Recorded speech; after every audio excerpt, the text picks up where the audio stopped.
Fabien Grelier. Eh bien ici c'est Romain Sicard. Romain Sicard, messieurs, c'est Romain Sicard. Oui. Ouais.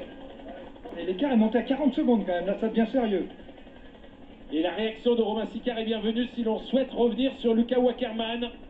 Pour l'instant, il est tout seul et une fois de plus, vous le voyez, eh bien, le champion de Suisse, Steve Morabito, fait un effort un peu plus progressif pour essayer de revenir sur les coureurs à l'avant de la course. Allez, on est au pied de la montée maintenant en ce qui concerne Luca Wackerman. Attention, Wackerman, il est qu'à 17 secondes au classement général. Et là, pour l'instant, il en a 38, sachant qu'il y a 10 secondes de bonification pour le vainqueur. Il est très bien sorti tout à l'heure. Il était tout seul. Peut-être n'inquiétait-il pas les coureurs qui sont en tête du peloton. Et maintenant, eh bien, avec 38 secondes, à moins de 3 km de l'arrivée, il présente une réelle menace. Et pour l'instant, il maintient bien l'écart. Malgré les attaques derrière, il ne perd pas beaucoup de temps.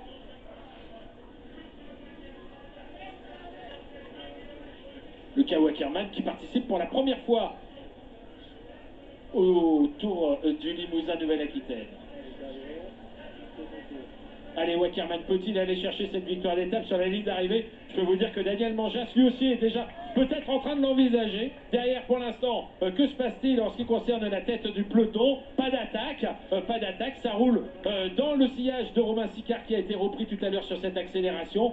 Devant Steve Morabito, devant Ivan Rovny, le champion de Russie, et Marco Tizza de la formation Nippo-Vini Fantini, alors que l'on aperçoit également Hubert Dupont, on aperçoit un autre coureur de la formation, Alexandre Geniez, Bardiani, Lorenzo Rota. Alexandre Geniez est bien placé également, donc pour l'instant pas d'attaque, mais on arrive seulement au pied, on est seulement au pied de cette montée finale. et là on voit Anthony Roux là peut-être en 15e position, il reste bien en retrait depuis tout à l'heure, il se fait un petit peu oublier. Alors est-ce qu'il se fait oublier ou est-ce qu'il est à la limite de la rupture? Alors, on va vite le savoir, il nous reste 2 km.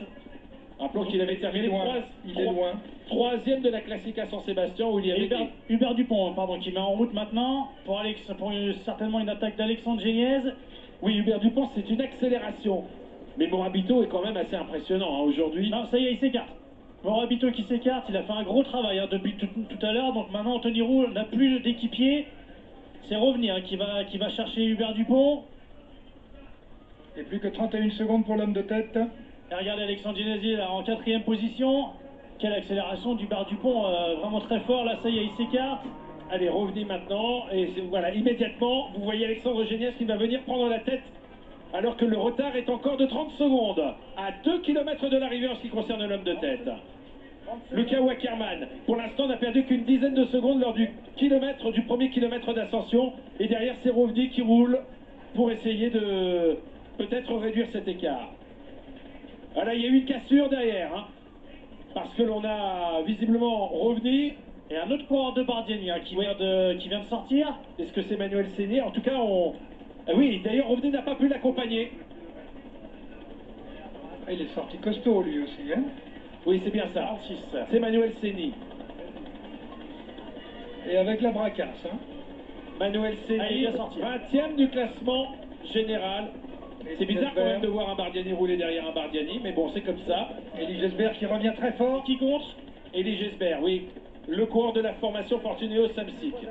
Elie Gesbert qui va finalement profiter de cette première offensive, contre-offensive plutôt, de l'Italien Manuel Séni, et qui prolonge. Si ça condamne la fugue de Luca Wackerman, je ne veux pas insister lourdement, mais ça ne va pas être très apprécié dans son équipe. Anthony Roux est lâché, le leader de la course. Non, Mais il a perdu Morabito. Lâché aussi. Non, Anthony Roux a retrouvé Morabito en fait. J'ai l'impression qu'Alexandre Geniez C'est n'est pas au Alexandre mieux. Geniez qui va se faire distancer. Alexandre Geniez n'est pas au mieux. Alexandre Geniez qui va bientôt se faire distancer à mon avis, ouais. Alexandre Geniez que vous apercevez ici au premier plan, mais Anthony Roux, c'est vrai, est resté au contact finalement. Non, vous inquiétez pas pour Anthony, il gère.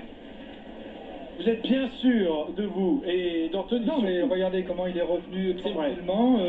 Il ne peut pas se perdre. Il a une cartouche pour finir. Il a une cartouche aux 400 mètres quand on va virer à gauche. Et si cette cartouche elle est bonne, il va garder le maillot. Mais attention, parce que là, on a le coureur de Bardiani plus Elie Gesbert et Emmanuel Esseli qui sont à l'avant. Et ces trois coureurs-là sont à 17 secondes au classement général. Voilà, dernier flamme kilomètre. rouge pour l'homme de tête, l'Italien Luca Wackerman, qui est sorti, rappelons-le, tout à l'heure dans la côte de Terrasson. On n'est pas encore dans le passage le plus difficile, mais ça devient quand même compliqué. Le passage à 20% dont on parlait, eh bien, est situé à 200-300 mètres de la ligne d'arrivée. Mais on peut dire, et vous le disiez tout à l'heure, Christophe Rédelon, que le dernier kilomètre est évidemment à plus de 10%, voire même autour de 15% en moyenne. Ah oui, on va le voir, hein. C'est vraiment très dur. On va tourner sur la gauche, il va rester 500 mètres. Et c'est là qu'on peut se dire que si Luca Wackerman n'a pas très bien géré son effort, il va forcément le payer parce qu'il va venir buter dans les pourcentages les plus difficiles, même si pour l'instant il fait quand même plutôt une bonne impression. Oui, mais il n'a pas le choix, hein. Il n'a pas le choix, il ne peut pas gérer. Là, il est obligé de mettre max. Hein. Depuis 3 bornes, il est obligé de mettre max et pour l'instant, ben, ça tient. Il ne faut pas qu'il explose effectivement dans le passage à 20% et qu'il se mette à 2 à l'heure. Mais il a encore une belle avance, hein. On l'a vu sur la vue d'hélicoptère là. Il a encore quand même une belle avance. Je suis pas sûr que derrière on ait toutes les ressources pour pouvoir aller le chercher. Hein. 500 mètres. Steven Moravito vient de s'écarter, monsieur. Allez, Steve Anthony Roux Moravito. va devoir prendre les rênes du peloton. Exactement, exactement. Donc les masques vont tomber hein, maintenant de toute façon parce qu'on arrive dans les pourcentages les plus Ils importants. reviendront plus, ces hommes ne reviendront plus pour la victoire, je pense. Hein. Ça va se jouer entre Luca Wackerman et les deux hommes en contre-attaque. Hein. Et voilà, il vient de prendre à gauche, c'est là où on allait en face tout à l'heure, là maintenant il a pris à gauche, il va bientôt arriver là, dans à peine 100 mètres, dans les pourcentages les plus durs. On a Elie Gesbert hein, à l'arrière qui a lâché Emmanuel Esseli. Elie Gesbert qui est peut-être parti pour essayer de revenir sur l'homme de tête, mais ça va être difficile et vous apercevez sur cette vue aérienne bien sûr le groupe des favoris, en tout cas le groupe principal dans lequel figure Anthony Roux, le porteur du maillot jaune. On voit qu'Armal il est bien parti là quand même, hein. Je le vois pas se faire reprendre. Allez, dans les parties les plus raides. Allez, Wackerman qui est en train de l'arracher, de partir peut-être vers ce succès, encore 150 mètres à tenir. Est-ce que Elie Gesbert peut revenir? Apparemment pas. Elie Gesbert est trop loin, il ne reviendra pas sur l'homme de tête. Luca Wackerman, 26 ans, qui n'avait plus gagné depuis 2016, qui n'avait plus gagné d'ailleurs, qui n'avait pas encore eu l'occasion de lever les bras avec le maillot de cette équipe Bardiani CSF qui la remporte, qui l'a rejoint en 2017, et bien s'impose ici au coteau de Grèze à l'issue de la deuxième étape du Tour du Limousin Nouvelle-Aquitaine. Gesbert est dépassé dans le final sur la ligne d'arrivée. Il vient de se faire déborder